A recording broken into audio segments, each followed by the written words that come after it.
Let the rain kiss you.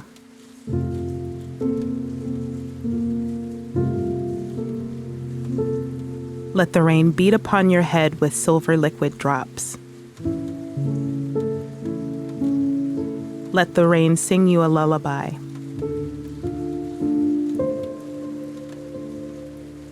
The rain makes still pools on the sidewalk.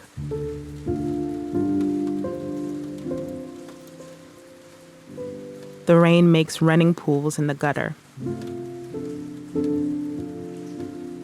The rain plays a little sleep song on our roof at night. And I love the rain. April Rain Song by Langston Hughes, read for you by Asia Michaud Johnson. I love how relaxing it can be to just sit and listen to raindrops falling. Yeah, me too. You get your little book out, light your little candle. But April rain here in Cincinnati can turn on you pretty quickly. Flash flooding across the area. This is just one of a number of places underwater tonight. Yeah, I'm pro rain. I just don't want it to harm anybody. Homes, cars, roads submerged after torrential rain pounded local neighborhoods. Weather has the power to turn the tides of war, to shut down governments. None of us can stop the rain falling from the sky. And it's falling on all of us. This is Backed Up from Cincinnati Public Radio. I'm Ella Rowan. I'm Becca Costello. And today, we're releasing our inhibitions and feeling the rain on our skin.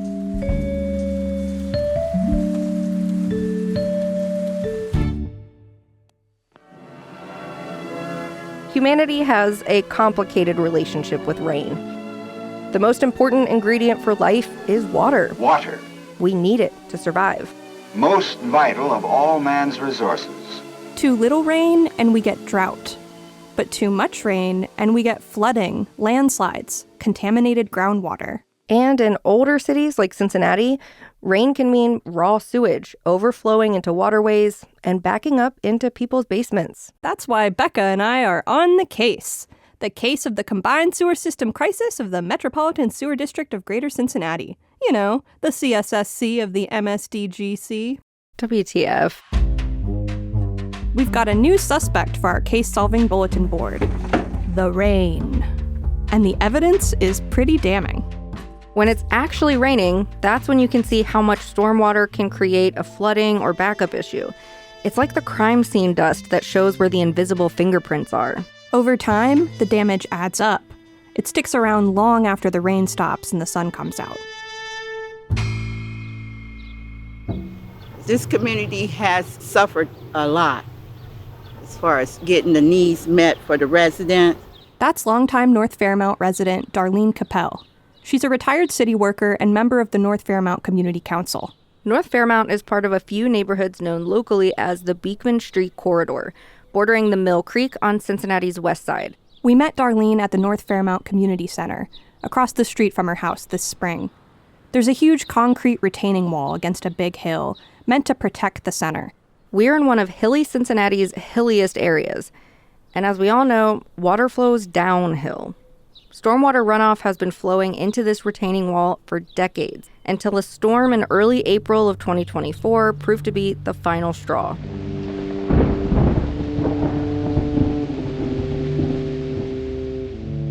The water just was coming out and just running right on down the street like a river. And then all of a sudden, that was cracking, and then the whole thing fell over. It sounded like a big old explosion.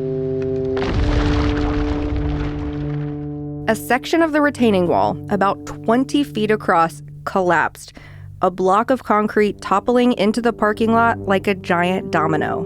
Can you describe, again, what we're standing in front of? What does it look like? A mess. A mess. Part of the hillside is exposed. Tree roots are sticking out of the dirt, rocks have fallen down where yellow caution tape warns people away. Most of the wall is still standing, but you can see cracks that have been patched over the years. It's rained bad again since this collapsed, right? Yeah. Was it kind of the same thing where it was just a river Yeah, running into the street? Yeah. Not long after Darlene retired a few years ago, she joined a group called CUFA, or Communities United for Action. That's where she met Renee Martin. Renee is working with Darlene on a grant CUFA won from the federal EPA to help them look at stormwater issues in North Fairmount and a few other nearby communities. In the 5 neighborhoods or 5 areas they looked at on the site visit, South Cumminsville, English Woods West, English Woods East, North Fairmount, and South Fairmount. They looked at places where flooding was happening, overland flooding, damage to property, houses, basements. From that, in lots of cases you could see, or there was documented evidence of just like pooling water flowing down people's yards and through their yards. Renee and Darlene walked us around North Fairmount, pointing out where flooding happens most often. It feels like every block has its own version of stormwater problems. One resident, he lives on this street, but the water comes over Baltimore and pushes his wall, and then it floods his basement. And then where the school is at, it's called Leap Academy. There's a creek behind there. So when that gets flooded, the water comes down on the street. We ran into another member of the North Fairmount Community Council doing some work outside his home. Anthony Williams has lived in the neighborhood practically his whole life. When it rains up there, it's like a fountain, coming down the steps from the backyard. It's just a lot of water. It's like water in every direction. Yeah, because you got it from this way, from the hills, it comes this way. Then from here, it comes this way. Right across the street from Anthony's house is what looks like a park, a couple blocks wide. In a few places, there's gravel instead of grass, surrounded by trees and native plants. All of this was houses built all here. And the city bought up the property because it was so much flooding here.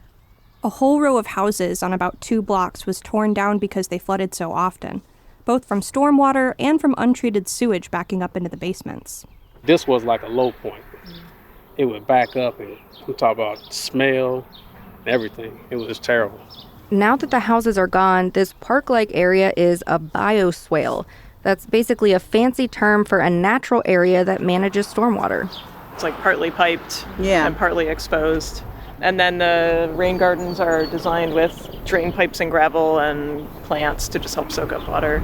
This is great to help alleviate some of the lowland, but what is most helpful is putting in this kind of stuff at the top of the hill. We like to say, catch the water where it falls, rather than letting it get all the way down the hill and then trying to absorb it at the bottom. MSD completed this bioswale in 2015. It's the kind of solution needed in lots of other places, too. The report funded by the EPA grant says the neighborhood should redirect water away from homes and streets as much as possible. That can be on a small scale, like with rain barrels and downspout extensions, or it can be larger, like a bioswale that takes up a whole block. And the more you can kind of stack up the hill, the better. So you catch as much as you can at the top, and then you keep kind of the hillside intact and plant things and capture water as it falls down the hill. So the EPA grant, that covered the study and identifying all of the problems and some possible solutions. Does it also cover paying for implementing those solutions? Does not. It's always a kicker, huh? Yeah. The cost of these solutions is all over the place. One rain barrel might be only a couple $100s, but a rain garden that benefits the whole neighborhood could be up to $75,000. CUFA asked Cincinnati City Council to allocate some funding for a pilot, but Council just approved the next budget last week. That's mid-June 2024, and the CUFA project is not included. Instead, the city is applying for a federal grant that would include this pilot and a lot of other stormwater projects in the Beekman Corridor. That grant is worth up to $20 million. Once we get this pilot program up and running, we're looking at it like to be implemented in the 2 to 3 years. But then we're looking down the road, like for like a 10-year or more. That way it will benefit everyone in whatever neighborhood you live in. The city will find out in early fall of 2024 if that $20 million grant is headed here to Cincinnati. Darlene, have there always been like stormwater and flooding issues in this neighborhood, or has it gotten worse over time since you lived here? It has gotten worse. More on Backed Up right after this.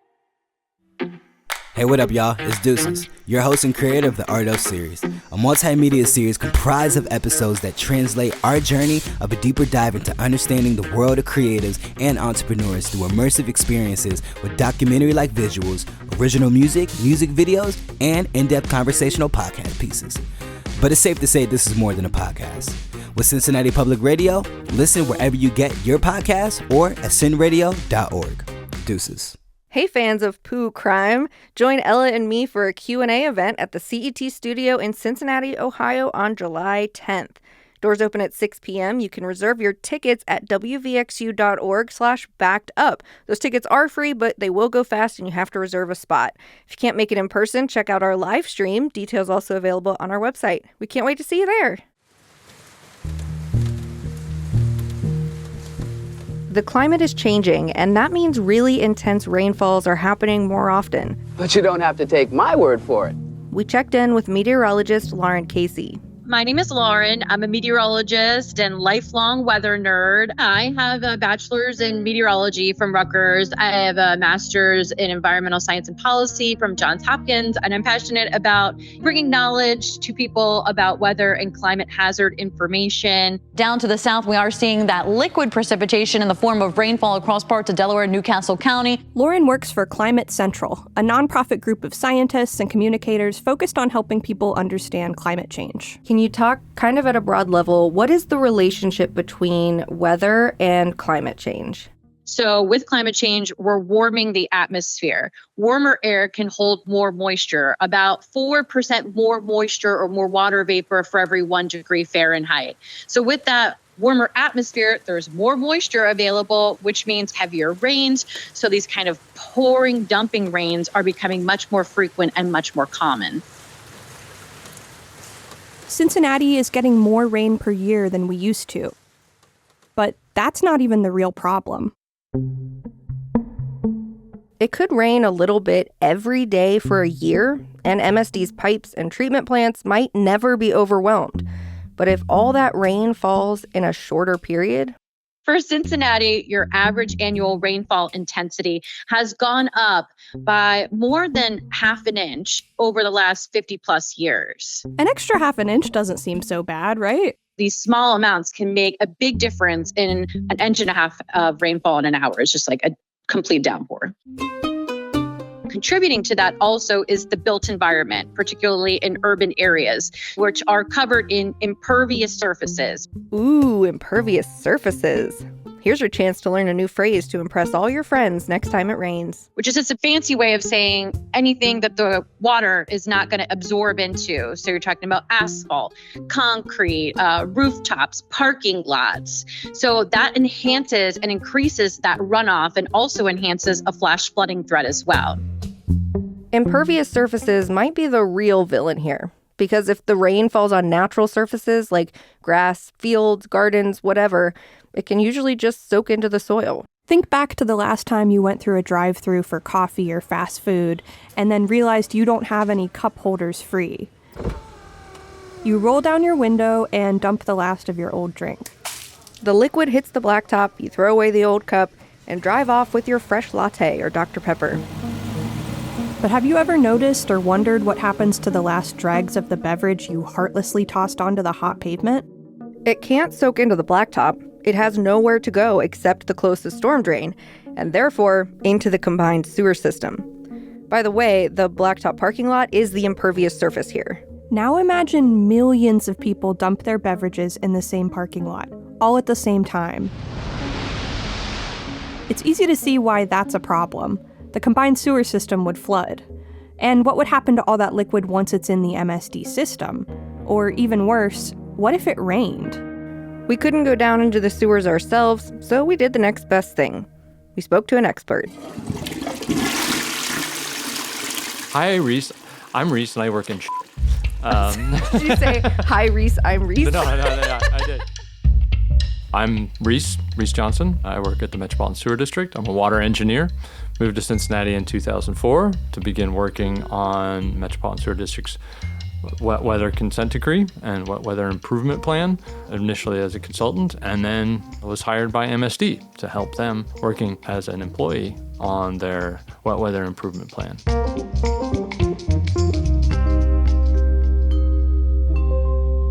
Quick reminder, the consent decree is the contract between MSD and the federal government. The Wet Weather Improvement Plan is a very expensive program to reduce how much untreated sewage MSD dumps into waterways during heavy rainstorms. Reese is a transplant to Cincinnati from Michigan, but he says he's here to stay. We found a home in Cincinnati. We don't get enough snow, though, here, so I'm struggling. So I disappear to Michigan when I can. Although if we got more precipitation here, it might make your job a little harder, wouldn't it? Absolutely, yes. When it rains here, that makes my job a lot harder. But I've always been a fan of rain. It's poetic, really. Reese enjoys a quiet, rainy day just like the rest of us. But unlike most of us, he can't ignore the consequences of rain. All this rainwater is falling on the streets, and you see the grates on the side of the street that'll take that rainwater in. And so the pipe is getting fuller and fuller, and it keeps getting conveyed closer and down the hill, and these things run by gravity, which is great. But eventually you get to a point where you can't convey it anymore. You run out of room, or the pipe that you're trying to get into is just not big enough. The place that happens is a place we call an outfall, where it's designed to relieve that pressure, because the alternative would be that it backed up. And you wouldn't want that backing up in your house. And we don't want that backing up into in the neighborhoods or on the streets. Remember, this is how a combined sewer system is designed to work. Cincinnati has about 200 overflow points, mostly along the Mill Creek and Ohio River. There are some along Duck Creek and scattered throughout the city at smaller waterways. This is where a combination of stormwater and untreated sewage is released. And that keeps it from backing up into basements and streets. Or it keeps that problem from being a lot worse than it is. I saw a combined sewer overflow in action a couple of months ago, and it was pretty wild. Oh, wow, I can see it. Okay, so I am just north of the Western Hills Viaduct. It is currently raining quite a bit, and I am watching this CSO currently overflow with combined sewer and stormwater. So this is untreated sewage and stormwater flowing into the Mill Creek right now. The actual CSO is basically a pipe sticking out of the hillside, and it's just an overflow point. It's designed this way. Woo! Got lightning and thunder. It's designed to do this only during wet weather. So when there's heavy rainfall like there is right now, it will overflow into the Mill Creek. So the actual pipe is a little bit bigger than like a manhole. It is really coming out. Ooh, I can smell it. Oh, wow. Wow, that smells really strong. I am shocked by how strongly I can smell that. But you can see that brown cloud basically coming from the pipe into the area where it's mixed into the Mill Creek. Wow, that is wild. That is wild. No wonder it smells. Hey, I'm so sorry I came without you. It started pouring as soon as I got in my car, and it's like on my way back to the office. Keep in mind, this was cutting-edge technology for a really long time. As much as we hate to think of raw sewage in our creeks and rivers today, just remember humanity used to be a lot closer to sewage, like all the time. This system solves some critical public health problems. And we do our best to keep as much of it in the sewer as possible. And that's, back to the struggle of when it rains, we have a lot more than the sewers could ever be built to handle. Is that like the traffic jam? That is the traffic jam, yeah. Cue the cool traffic jam music. That'd be a great honk honk. You got a highway or a road, right? And it's got 2 lanes. You only fit so many cars down there, right? Never mind if you had an accident blocking one of those lanes. I mean, oh my gosh, right? And that's what happens if we get a blockage like grease or debris or wipes or anything that get in there, block it up. Let's say we had those 2 lanes of traffic. Well, then suddenly, the Taylor Swift concert lets out, right? wow, you cannot fit that many cars. You can't get 60,000 people out of downtown on 2 lanes. But in an hour or 2 hours, streets are empty again. That's what happens to our sewers. When it's normal every day, it's not raining, or maybe raining a little bit, our sewers have plenty of capacity. We're not overflowing. We have a very good sewer system in those conditions. But man, when it rains and you're adding 5 or 10 times as much water because of what's, the rainwater and everything that's getting in, you can't handle that with the same road. You can't handle that with the same pipe. That's our struggle. But now there's better technology to help engineers at MSD keep some of that sewage from overflowing. And it's not just about building bigger and bigger sewer pipes. Sewer systems are built to take advantage of gravity. Water flows downhill. But something called a smart sewer system is more sophisticated. What the smart sewer does is it tries to put a traffic cop inside the sewer. And that traffic cop is there, as you can imagine, directing the flow. We put electronic sensors out in the sewer that are kind of like the eyes of our traffic cop. And those sensors measure the depth in the sewer or the amount of flow that's going through a pipe. The other part is that, we have to have gates or valves or other structures that can move that water where we'd like it to go rather than where it's just going to go by gravity. That description was really helpful. I think I've mostly been thinking about the capacity issues with MSD as the pipes not being big enough to handle, but it sounds like at least part of it, or maybe most of the problem, is that the treatment center can't process as much as it needs to quickly enough. Is it both? Is it more one than the other? It's absolutely both. There are places where the pipes are just not big enough to convey on the water, and they'll never be big enough. I've heard just build a bigger pipe. And even if we had the money to do that, we as a community had the money to build a bigger pipe. If you have a really big pipe under your street, there's not room for anything else like water pipes and gas pipes, A. And B, it would be really oversized for most of the time. It would be like this massive pipe under there. And big pipes actually don't work well when you only have the basic daily, we call it average daily flow. There's also times where the treatment plant, even running at full bore, full throttle, can't take all that's being delivered to it.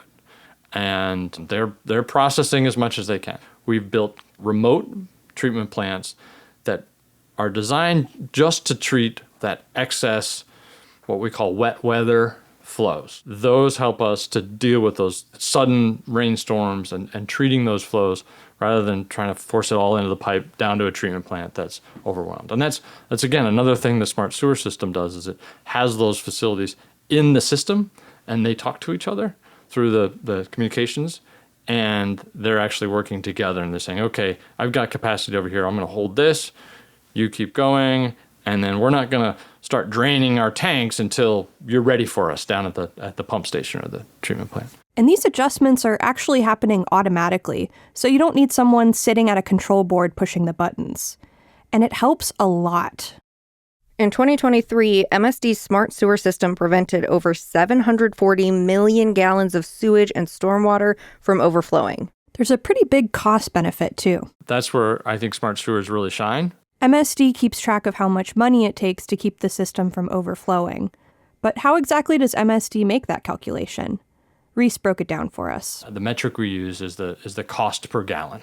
When you look at more traditional gray infrastructure methods, ripping up the street and putting in a bigger pipe or making a big tank, that is somewhere between 40 to 80 cents a gallon. If you were to say, well, maybe it's the treatment plant that's too small, let's upgrade the treatment plant or put a new one in. That's around $1 a gallon. Don't forget, we're talking about billions of gallons of overflow every year, and that adds up fast. MSD started installing and using smart sewer technology in 2017.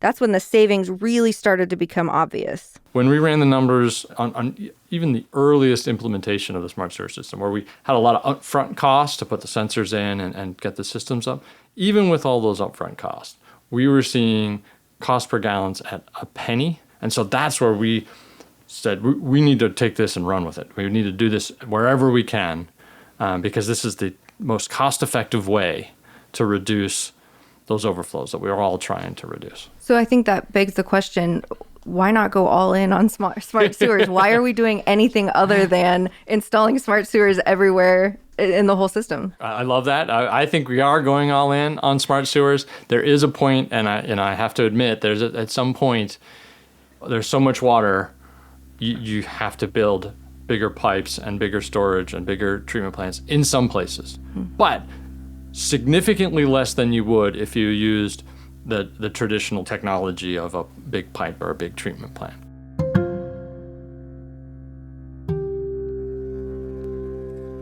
We've kind of been asking everybody the same question, which is like, is there a villain in this overarching story? And to me, what it sounds like from hearing you today, it's kind of like a man versus nature struggle. I think I struggle with that a little bit, and I'll tell you why. I think for a long time, this is going to get pretty deep. For a long time, humans have seen themselves in conflict with nature, fighting to control it. I see that's one of humans' fundamental flaws, is that we feel like we're in competition or we must control and dominate nature. But if we could all say, okay, it's not the villain, but that's the source. It's raining, right? And we want to live here and we don't want to be flooded. Then how do we come together to work together to fix that? There is a lot more rain coming. So this is getting more urgent as an issue, us as a community.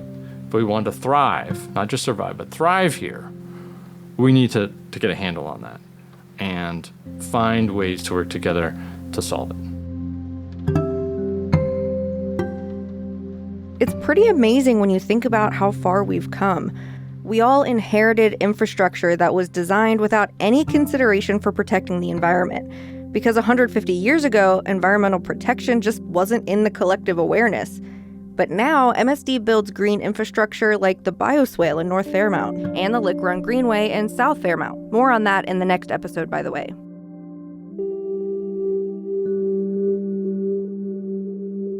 But MSD is also planning to build some very expensive new treatment plants that will only operate during heavy rainstorms. And some advocates say they should be doing more green infrastructure instead.